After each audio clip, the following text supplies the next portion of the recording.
तो समय पड़ेगा तो योगी या मोदी मुर्दाबाद कहेंगे। अब सूरज जो है ना पूरब की जगह पश्चिम उग सकता है, लेकिन वीआईपी पार्टी बोछा में चुनाव लड़ेगा। एक ही चाहिए तो चाहिए, इसके लिए मंदिर टूटे घर टूटे मुझे उसका परवाह नहीं है। सभी साथी को, मीडिया बंधु भाई को, आज हमारे विशेष तौर पे झारखंड से हमारे बहुत सारे साथी आए हैं, विभिन्न संगठन से, हमारे पार्टी और संगठन के सभी पदाधिकारी और निषाद बंधु आए हैं झारखंड से। और हम लोगों ने आज विस्तार से हम लोग चर्चा कर रहे हैं और पार्टी का उद्देश्य है कि 11 मार्च को जुब्बा सहनी शहादत दिवस हम लोग झारखंड में मनाएं और उसी रोज़ हम पार्टी को विस्तार झारखंड में करें। आप सभी को पता है कि बिहार से हम लोग उत्तर प्रदेश में पार्टी लॉन्च करके आज उत्तर प्रदेश में चुनाव लड़ रहे हैं। 165 सीट से अधिक चुनाव वहां पे लड़ रहे हैं और मुझे पूरा भरोसा है कि उत्तर प्रदेश में भी हमारी पार्टी बहुत अच्छी स्थिति में आएंगे और उसी तरीके से झारखंड में भी में तैयारी करेंगे 2024 का। और यूपी बिहार झारखंड में एक ही हमारा मांग है कि निषाद समाज को आरक्षण मिले, उनके हक अधिकार मिले और निषाद का बेटा भी आने वाले समय में भी इस राज्य का मुख्यमंत्री बने, नेतृत्व करे। इस दिशा में हम लोग काम करें तो 2024 की तैयारी करने के लिए झारखंड से आज हमारे साथी जो यहाँ पे उपस्थित हुए हैं और उस पर विचार करके और पार्टी लॉन्च करके मजबूती से 2024 की तैयारी हम लोग करेंगे।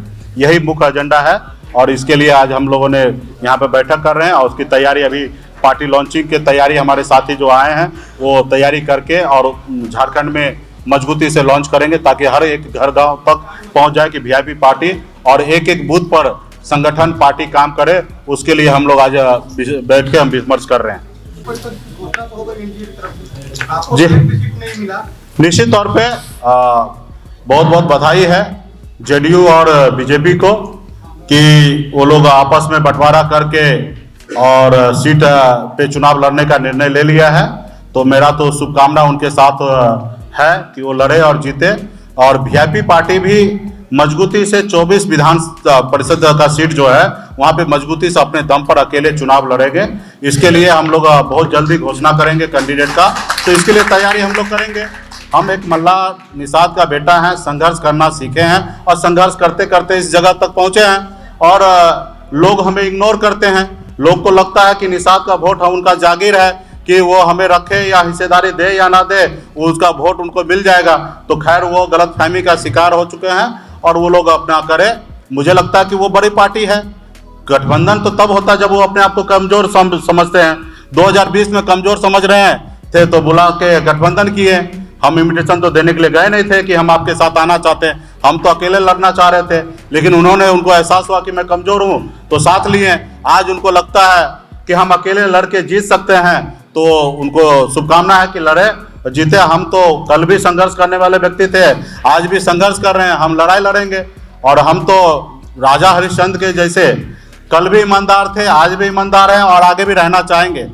इससे पहले भी कितने लोग क्या नहीं ऑफर किया कि हमारे साथ आइए, डिप्टी सीएम बनिए, सबको मंत्री बनाए, लेकिन हम अपना एक मल्ला का बेटा जुबान का पक्का और ईमानदारी के साथ माननीय मुख्यमंत्री श्री नीतीश कुमार जी के नेतृत्व में बिहार में हम सरकार चला रहे थे, आज भी चला रहे हैं और आगे का मुझे कोशिश करता हूं कि चलाएं, लेकिन लोग इसी तरीके से बेइज्जत करते रहेगा।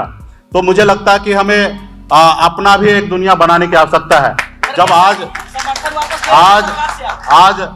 जब आज एमएलसी की बात हुआ तो दूर कर दिए, मान लीजिए कि गठबंधन से निकाल दिए। हालांकि हम सरकार के साथ हैं, मुख्यमंत्री नीतीश कुमार जी के साथ है, हमारी सरकार चल रही है। हम एक हिसाब से मान लीजिए कि गठबंधन से हमको और मांझी जी को निकाल दिए, बेगर पूछे बेगर बात किए हुए उन्होंने निर्णय ले लिया। प्रेस कॉन्फ्रेंस में कहा कि हम अपने सहयोगी दल को भरोसे में लेंगे। तो आप सबको पता है कि भरोसे में कब लिया जाता है, जब काम करने से पहले भरोसे में लिया जाता है, काम करने के बाद भरोसे में नहीं लिया जाता है। काम करने के बाद भरोसे में वो आदमी लेता है जो हम कहानी में सुनते हैं कि हिटलर हुआ करता था, जो पहले सोच लेता, जो मर्जी होता था वो कर देता था। तो मुझे लगता है कि यहाँ पे अभी कोई हिटलर नहीं है और कोई हिटलर को सुनने वाला नहीं है। तो उनको जो उचित लगा उन्होंने निर्णय लिया है। हम अपनी निर्णय निश्चित तौर पर लड़ाई लड़ेंगे, मुख्यमंत्री नीतीश कुमार जी के साथ हैं और आगे भी हम चाहते रहें। लेकिन ये चीज़ें सिर्फ हमारे इधर ही लागू नहीं होता, ये चीज़ उनके इधर भी लागू होता है कि वो रखेंगे कि नहीं रखेंगे। इस बार तो साबित कर दिए कि वो नहीं रखना चाहते, दूर कर दिए। तो अभी तो हम 2024 का भी अपने दम पर तैयारी कर रहे हैं। हम 2024 में क्या राजनीति करेंगे, किसके साथ रहेंगे, ये मुझे आज नहीं पता है, क्योंकि उन्होंने तो निकाल दिया है। वो रखेंगे नहीं रखेंगे वो उनके ऊपर है। अभी हमें 2024 में सोचना है कि हमें क्या करना है। तो हम अपनी तैयारी कर रहे हैं और हमारी पार्टी का एक ही मांग है, एक ही लड़ाई है कि निषाद समाज को अधिकार मिले, उनको आरक्षण मिले। यूपी, बिहार, झारखंड को आरक्षण मिले। जब बंगाल में, दिल्ली में आरक्षण है तो बिहार, झारखंड, उत्तर प्रदेश में क्यों नहीं है? उसके लिए लड़ाई लड़ रहे हैं। आज इसके लिए उत्तर प्रदेश में चुनाव लड़ रहे हैं। आज आपके साथ जेडीयू भी उत्तर प्रदेश में अकेले चुनाव लड़ रहा है, वीआईपी पार्टी लड़ रहा है चुनाव। तो आपको किस बात का समस्या है? और आप क्यों चाहेंगे, कोशिश करेंगे कि मुकेश सहनी आपके पीछे पीछे चले? अगर मैं आपके पीछे पीछे चलता हूं तो आप, देश में सरकार है आपका, देश में प्रधानमंत्री आप हैं, आप हमारा निषाद आरक्षण लागू कर दीजिए। जैसे आपने 72 घंटा में सामान्य वर्ग के लोगों को आरक्षण लागू कर दिया, तो क्या निषाद का बेटा आपको गरीब नजर नहीं आता? जो 1 लाख 2 लाख रुपया सालाना कमाने वाला व्यक्ति आपको गरीब नजर नहीं आ रहा? आपने सामान्य वर्ग में 8 लाख कमाने वाले को आपने गरीब मानकर उसको आरक्षण दिया। मैं ये नहीं कभी किसी का विरोध करता हूं कि क्यों आरक्षण दिया, आपने जो दिया वो दिया। आपको लगता है कि गरीब है तो आपने दिया। इस देश के और राज्य के खजाना पे सबसे पहला अधिकार गरीब का होना चाहिए, और आप जो किया, मुझे लगता है कि आपने सही किया। लेकिन निषाद मछुआरा का बेटा भी तो देश में गरीब है, उनके लिए भी हक अधिकार के लिए उसके भी आरक्षण को व्यवस्था आप ही को करना है। तो मैं तो आज तक आपने बंद कमरा में 2014 में, 2019 में आपने हमेशा कहा कि निषाद को आरक्षण करेंगे, लेकिन इतना साल बीतने के बाद भी आरक्षण नहीं कर रहे। तो मेरे पास एक ही विकल्प है कि इस देश में हम अपनी वजूद को कायम करें, अपनी लड़ाई लड़े। और मुझे लगता है कि जिस तरीके से एक मल्ला का बेटा बिहार में सरकार बनाया, आने वाले समय में देश का प्रधानमंत्री भी निषाद का, मल्ला का बेटा आने वाले समय में बनाएगा। वो ताकत हम लोग बनाएंगे। आज बना ना, जब सरकार बनने का समय था 4 पार्टी के लेटर से, सहयोग से सरकार बना, कोई एक पार्टी के सहयोग से नहीं बना। जितना 74 विधायक वाले पार्टी का जितना ताकत था, वजूद था, उतना ही 4 वाले का भी था। अगर मांझी जी या मुकेश जी अगर पलट जाते तो शायद सरकार नहीं बनता। उस समय तो अगर एक भी अगर पलट जाता, सिर्फ मांझी जी पलट जाते तो भी सरकार नहीं बनता, या सहनी जी पलट जाता तो सरकार नहीं बनता। लेकिन हम राजा हरिश्चंद्र के जैसे अटल थे, ईमानदारी से उस रोज भी काम कर रहे थे और आज भी काम कर रहे हैं, और कोशिश करते हैं जिंदगी में हमेशा ईमानदारी से आगे बढ़ते रहेंगे। क्योंकि मुझे पता है कि मैं संघर्ष करके यहाँ तक पहुंचा हूं। एक मछुआरा गरीब का बेटा 900 रुपये महीने पे नौकरी करने वाला व्यक्ति मुंबई जैसे शहर में भी अगर अपने साम्राज्य को कायम कर लिया, और बिहार में 6 साल में निषाद के लिए 75 साल में जो प्लेटफॉर्म तैयार नहीं हुआ था वो हमने पिछले 6 साल में तैयार कर दिया। तो मुझे पूरा भरोसा है कि यूपी, बिहार का, झारखंड का निषाद भाई साथ होगा, तो आने वाले समय में दिल्ली पे भी निषाद का बेटा कब्जा करेगा, और निषाद के बेटा के सहयोग से दिल्ली का प्रधानमंत्री बनेगा। और जिस रोज प्रधानमंत्री बनेगा उस रोज निश्चित तौर पे निषाद आरक्षण उस रोज लागू होगा। उसके लिए लड़ाई लड़ते रहेंगे। लोग तो बहुत कुछ सोचते हैं कि मुकेश सहनी को मिट्टी में मिला देंगे, तो भाई आप सोचिए, आपको जो करना वो कीजिए। लेकिन मुकेश सहनी जब तक जिंदा रहेगा तब तक अपने समाज के लिए, हक अधिकार के लिए संघर्ष करते रहेगा। मुझे कोई परवाह नहीं है, समाज के साथ लड़ते लड़ते मिट्टी में भी मिल जाए तो मुझे लगता है कि वो मैं स्वर्ग पहुंच जाऊंगा। मुझे लगता है कि मैं स्वर्ग पहुंच जाऊंगा, क्योंकि समाज के लड़ते लड़ते अगर मुझे शहीद भी होना पड़े तो मैं तैयार हूं। नहीं, ये इस चीज को ऐसा नहीं लीजिए, इस चीज को ऐसे लीजिए कि देखिए, गठबंधन तो तब होता है जब आप अपने आप को कमजोर महसूस करते हैं कि हम कमजोर हैं तो इससे गठबंधन कर लेते हैं। तो अभी उन लोगों को लगता है कि हम मजबूत हैं, उनको किसी के गठबंधन की आवश्यकता नहीं है, तो इसलिए वो गठबंधन नहीं किए हैं। आज जैसे उत्तर प्रदेश में जेडीयू को साथ नहीं लिया या वीआईपी को साथ नहीं लिया, क्योंकि वहां पे वो अपने आप को मानते हैं कि हम मजबूत हैं। तो फिक्र किस लिए करते हैं मुकेश सहनी का? या यहाँ पे भी आप मान लिए कि हम मजबूत हैं और दोनों पार्टी में सीट बंटवारा करके लड़ाई लड़ रहे हैं, तो फिर अपने सहयोगी को भरोसे में लेने की बात क्यों कर रहे हैं? आप सीधा बोल क्यों नहीं दिए कल कि हम दोनों पार्टी को गठबंधन से बाहर कर दिए? इसमें इतना बोलने में थोड़े आपको आपत्ति लगता? अब मुझे सुनने में भी कोई आपत्ति नहीं है। मैं तो एहसास कर लिया हूं कि आपने हमें बाहर निकाल दिया है। उनका दलील है कि आपको उन्होंने बनाया था, कोई मेहरबानी नहीं किया था, कोई व्यक्ति मेहरबानी नहीं किया था, ये मेरा अधिकार था। मुझे ठीक है, पूरा कर दिया, आगे ना करे। उनको जो लगता है, मेरा जो गठबंधन हुआ था आप सबके समक्ष में, और उसका गवाह आप ही लोग हैं और दूसरा कोई नहीं है। बिहार को जनता को समय आएगा तो आप ही बताइएगा कि जब चाणक्य होटल में प्रेस कॉन्फ्रेंस हुआ था, वहां स्पष्ट हुआ था 11 सीट और 1 एमएलसी, और 1 एमएलसी जो होता है वो संपूर्ण 6 साल का होता है। तो उनका काम था एमएलसी बनाना और 11 सीट देना, उसने दिया। कोई मेहरबानी कोई नहीं किया था। अगर 11 सीट पे उन्होंने हमको वोट दिया तो हमने 11 सीट के अलावा बाकी जगह पे उनको हमने वोट दिलाया और कई ऐसे सीट को हमने जिताया है। तो गठबंधन तो यही होता है।